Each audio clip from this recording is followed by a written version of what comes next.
Hi, this is Roger, thanks for dropping by. We're starting the garden tour with an unboxing, because it's for the garden. And when we get outside I can show you the specific purpose. It is quite important. The box is that big, what's inside is that big. So what have we got now? What we've got is let's just get that out of the way. What we've got is an awful lot of wrapping to get off.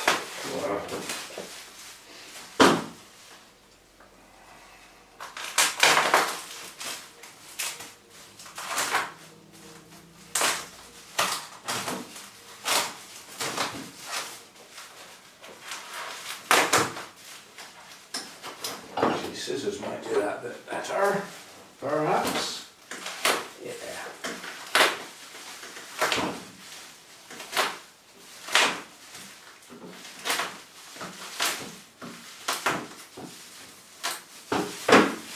Right, so what we've got is a gadget that I didn't even know existed. Effectively it's a garden rake, but it's an extendable garden rake in as much as it does that. I presume you can see that. So you can change the gap between the things. So obviously I have dual purpose here. In the autumn it's a leaf rake.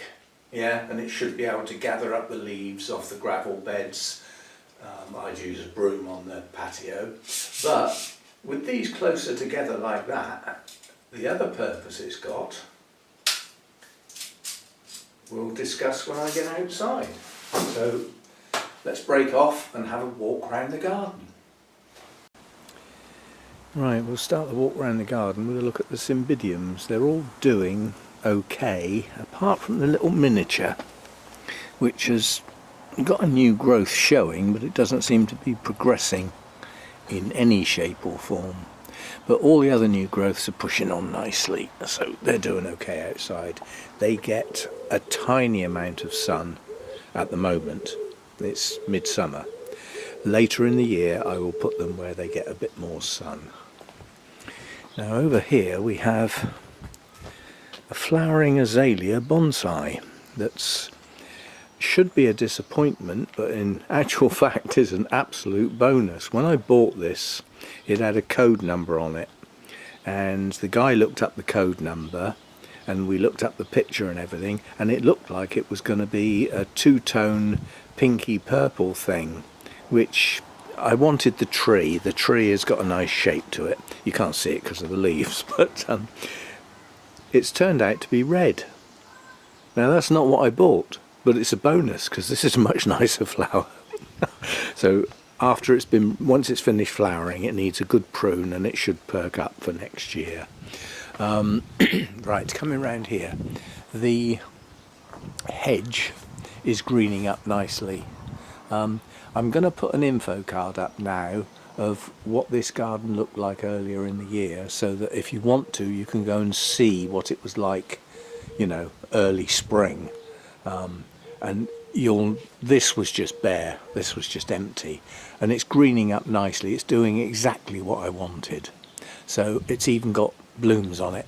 You can have a look at them because they're very attractive, and they attract bees, but they really attract wasps. Luckily there's not too many about. Oh, a little blue butterfly. The holly blue butterflies are common in this garden. I've seen as many as 3 at once. Right, this tree was hard pruned a second time because it was originally pruned in such a way to block the view to the nasty alleyway down there, but that's gone now. I don't need that problem. There's a little blue butterfly.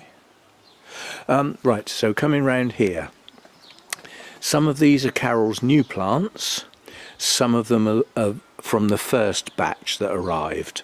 So I'll try and differentiate. This is I believe, a royal fern that is not growing, but I don't believe is dead, even though it looks a bit wilted. And then we've got the hellebores. These are first batch. This one here is second batch, and that's doing okay. And that one there is second batch, and again that's doing okay. The violets are suffering badly in the sun. This one I believe is gone. That one may follow suit. That one gets the least amount of sun and might hang in there. This fern doesn't look too clever, but it's doing okay actually. It's not dead, and it comes and goes. It sort of perks up after the sun leaves it. The elephant's ears are doing okay because they have new growths. So even though the older leaves don't look so good, the new growths are doing well. The hart's tongue fern's okay.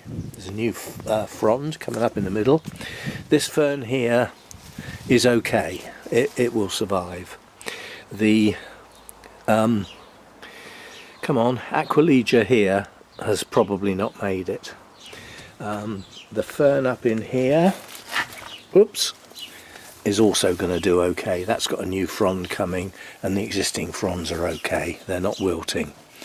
The foxgloves that were planted up the back there, now they might look odd because their flower spikes bent. That's where they wilted. Now the one that's bolt upright there was one of the original foxgloves, but they're in bloom and the bees visit them regularly. That means we will get seed, and I'm not going to collect the seed and distribute it. I'm going to let the seed do its own thing. It will either work or it won't. Right, moving on. Hart's tongue fern there, doing fine. This tiny little primrose was wrapped up separately to the others in a little bit of what looked like a bit of a handkerchief. That's coming on okay, and it's not wilting because that had enough roots to be successful. This fern's not looking too clever, but it's not dead. Another violet that's suffering but hanging in there. That hart's tongue fern will be okay. Again, the Aquilegia not looking too clever at all. That fern is looking fine. The foxglove there is one of the original foxgloves. Right, well, this Aquilegia is doing okay. It's not, you know, the blooms have gone. I need to trim that back. This geranium is okay. It wilts in the sun, but then it perks up again, so that one's okay. That's a primrose from the original batch. That will be fine. Violet, coming and going. Not too clever, but not dead yet. Now we'll stop here and have a look at the wisteria, because I need to talk about this. You remember this when I had to deal with it? Those tendrils had gone right up to the top of that conifer. You can see the dead bits where they were cut off. Yeah? So it's doing it again. You can see the tendrils coming out. So as part of the weather providing, when Hannah does come down eventually, as part of that weekend, I'm going to cut this off about 1/3 of a metre below the top of the fence. And at that point, the tendrils that come out for this year are going to be cut off. I'm just going to maintain a bush. Now this bit here that's actually got a flower on it, that's the first flower I've seen on this one. Oops, I'm getting hooked up in the rose here, we'll do that in a minute, is taking over here. And there are elements of this growing at a lower level which are beneficial because it hides the fence. This has got to be kept under strict control this year. I will not let that get out of hand. That cost me backache and some hard work and a lot of trips to the tip when that got out of hand last time round. Right, now we come round here. Primrose is here. It's blatantly obvious which is the one that was from the first batch and which are the 4 from the second batch, because they're not doing too good. But I don't think they're dead. I really need rain, that's what I need. But what we didn't have last time was the rose. Now this is called an old-fashioned multifloral rose. Now in the old days when these bloomed, they would scent the whole garden. But the modern reproductions of these old roses have often lost their scent. This one is slightly scented. It's very, very pleasant, but you've got to get in quite close. Anyway, that's doing okay. This is why I've never liked roses. Rust spot and stuff. You have to keep flipping spraying the blinking things. Right, so the rose is doing okay. The nettles are getting a bit big. They might need to have a bit of a trim. We shall see. That foxgloves there seems to be quite a few white foxgloves in amongst Carol's selection. That fern's doing great. There's no problem with that one. Right, in here, if I can get in here, there's another what I believe to be royal fern that's not looking too clever. We will see if that progresses. In behind it are foxgloves with bent flower spikes again, but the blooms have opened and the bees are getting to them. That foxglove in there was one of the first lot that arrived. Note the dead straight, upright spike. Oh, these roses are gorgeous, aren't they? Anyway, round here then we've got this, and I've completely forgotten what that is, but although the plant itself is badly wilted, the blooms have continued to open. So then they must be getting something up from the base to be able to do that. And then we've got a geranium up in there and a couple of geraniums here that are not looking too good, but they're not dead. So that's that lot. This has the lovely white flowers in the autumn and was trimmed back. And it has now grown so much that this year that is going to be a mass of blooms, and the bees absolutely love it. Right, getting out of breath here. This tub here has got herbs in it. These are chives. They have opened recently, so the buds on these are starting to open. Those should attract insects. While we're on the subject, I've read several reports today which are very disturbing. The people who monitor such things and do counts and various things like that have said that this year the insects are a very low count. That's across the board. That's all types of insects. That affects the whole food chain, and it affects pollination of our crops and things like that. And specifically within those reports, bees and butterflies are very low counts. So we provide all the stuff for them as best we can. Anyway, the three other herbs in here, which I've forgotten completely what they are growing okay. My geranium down there for a splash of colour is doing all right, and behind it is my native orchid. That's a leopard marsh orchid. More bonsai doing okay. There's another geranium down there, splash of colour type thing. These are, the geraniums are kept in semi-shade. They're not in full shade. They do get some sun depending on the angle of it, but I don't want them in full sun all day. Not till their roots are established at least. And this lovely little primula here, these are all new flower spikes now.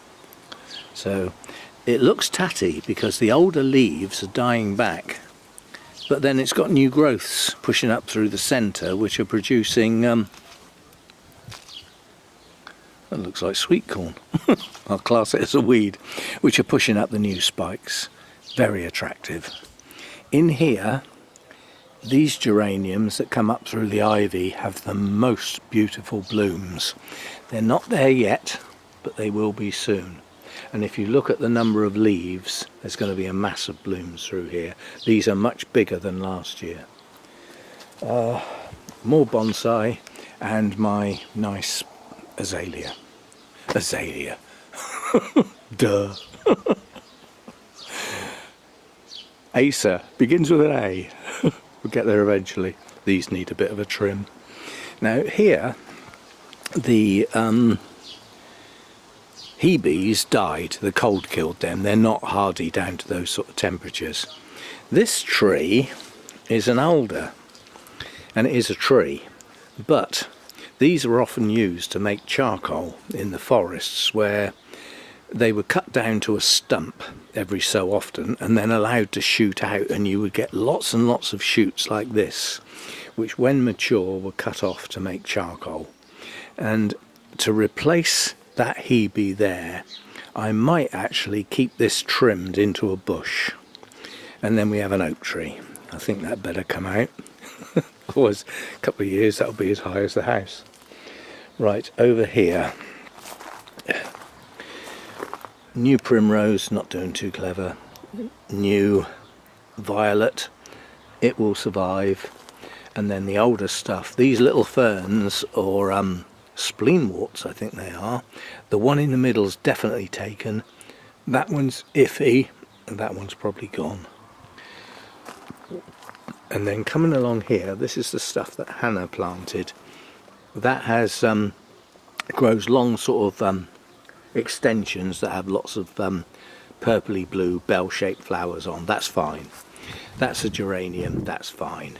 And over here we've got violets from Carol that are dead, I believe, and the other geraniums that Hannah planted have come into bloom. So they're making it. They won't make it without watering it every day though, because they wilt when the sun hits them, but then they perk up again when the sun leaves. Oh. Right, where do we get to? The wisteria has had it, that's gone over.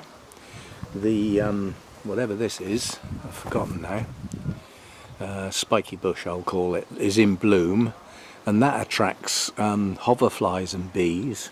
Those blooms don't last long, but they will turn into a mass of red berries for the autumn, and that's for the birds.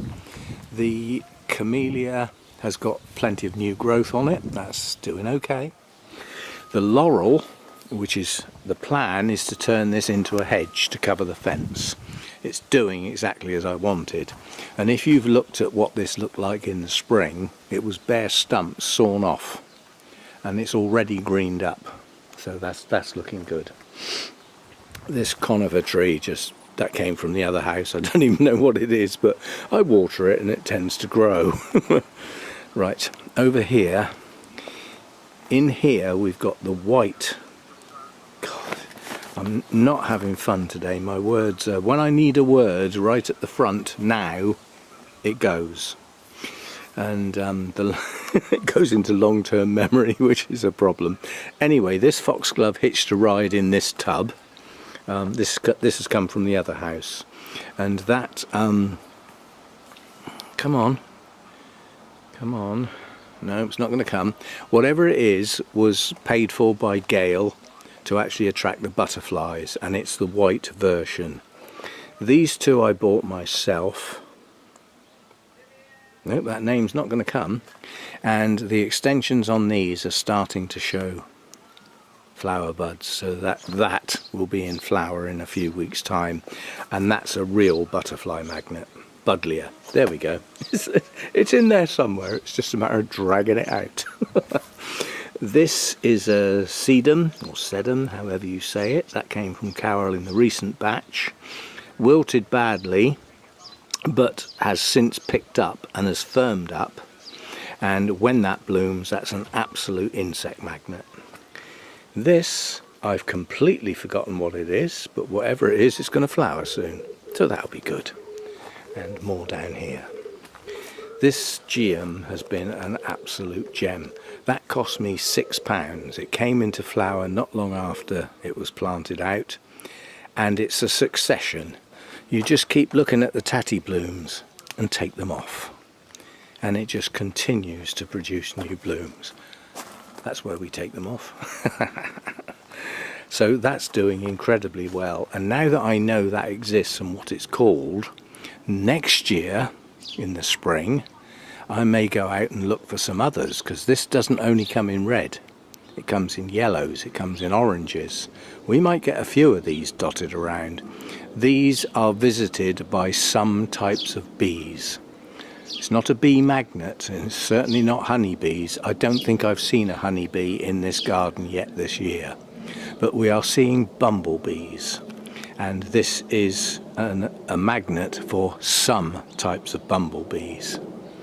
So that's that bonsai stuff. Now over here, this is a perennial wallflower, and it was recommended on several places when I was looking for things that attract bees and butterflies. And the only insects I've seen on this plant throughout this year, bearing in mind I sit there with my wine, is hoverflies. I haven't seen a bee land on it, and so far there aren't many butterflies around anyway. The rosemary back here needs a trim. It's finished flowering now. They get leggy if you don't trim them, so I will have to do a trim on that soon. These two herbs, which I've completely forgotten what they are, don't ask. This one's coming into flower. The flowers are tiny. So far I haven't seen insects on it. This one's growing on nicely. And then in the background is lavender. There's two different plants in there. Now obviously one of them has the tall spikes and one of them has the shorter spikes, which are now, they're not open yet. They look like they are, but they're not. So they're showing their purple. They will open soon. Up on here we got more bonsai. It's my birthday tree. I'm well pleased with that. And this is the cat mint. Specifically for cats, but for my cat it's up on the table where he can't get at it because he nearly destroyed it. And it's in full bloom, and a few insects have visited it, but I wouldn't say a lot. But it's there and it's very visible. I've seen a few hoverflies and a few bees on it. More bonsai stuff. Now this, not quite sure how to deal with this. These are the strong new growths. It's a creeper and it's a type of nightshade. It's not deadly nightshade, but it's a type of nightshade. This is what it's done so far this year. It's all up in that bush. It's getting into the bamboo. Talking of the bamboo, look at those lovely new growths on the bamboo sticking up there. So that's going to gain another 2/3 of a metre in height this year by the looks of it. That'll be good. It's more fence covered up. We like that. Anyway, I don't know what this is specifically, but there are two types of bumblebees that come on that frequently. Again, it might be suitable for honeybees, but there aren't any. They're just not here. In here, this golden coloured foliage is a fuchsia that died back completely in the winter. Dead sticks. When Hannah's down, part of our bit of gardening we're going to do is clear this ivy back to the base of whatever that is. We don't even know what's under that ivy, whether it's timber, whether it's brick, we've got no idea. And I'm not sure I even want to know. But we're going to take that back to the base. That'll expose that pot, and then we're going to get all the weeds out of it, leaving this Cotoneaster, which I suspect is a bird dropping seedling, and the fuchsia, which will grow on. Lovely foliage, lovely golden foliage. The Cotoneaster has got flower buds on it. All this is this year's growth. I cut that back to a stump, so that's coming on. But what that thing is, I don't know, but it has those purple flowers, and as you can see there, bees are actually attracted to it. That's a buff-tailed bumblebee, I believe, or a white-tailed bumblebee. And then just coming back here, the other rose, which again we've got the spot stuff, is another one of these old-fashioned roses that is hardly fragrant at all. And the Californian lilac, the blooms are going over now. They're starting to go. So there we go. That's it really. The hedge up the back, the bamboo and the brambles that are coming out of it, that's going to have my big hedge trimmer put on it eventually to take it back that way. I'm not going to reduce the height by much, because if I do, the upstairs flat in that house there, or that set of flats there, looks straight into my kitchen and conservatory. So I'm going to keep the height. But all of that stuff that's behind my lovely maple, I'm going to trim that right down, because that won't be a privacy issue, because the houses that can look through what will become a gap are a hell of a long way away, so I won't worry about them. So there we go, that's it. That is looking fabulous, isn't it? Never heard of Geum before, but I have now. We're on to it. So there we go, that's where we are at the moment. Yeah, I'm pleased with the progress so far, but I think by the end of this year we will have more established plants ready for next year. They're not going to do that well this year, but they might do next year, and we shall see. Plus we'll have a lot of spring bulbs and things that have, that have been put in the ground, bluebells, snake's head fritillary if they make it. There's stuff like that to come up through, plus the snowdrops. There's enough primroses to at least get some blooms. It should be okay. So progress on a garden can be relatively slow, but what's improving the garden is that hedge greening up instead of looking like a load of bare stumps. That's helping a lot. That tree's still it's heading towards 45 degrees. It's going to go one day. Anyway, that's for my gardening people, those that are interested. Those that aren't, I presume, aren't watching. So, I'm not talking to you. Anyway, thanks for dropping by. And for those that like to follow the progress of the garden, I hope this was a reasonable update. And I'll see you next time.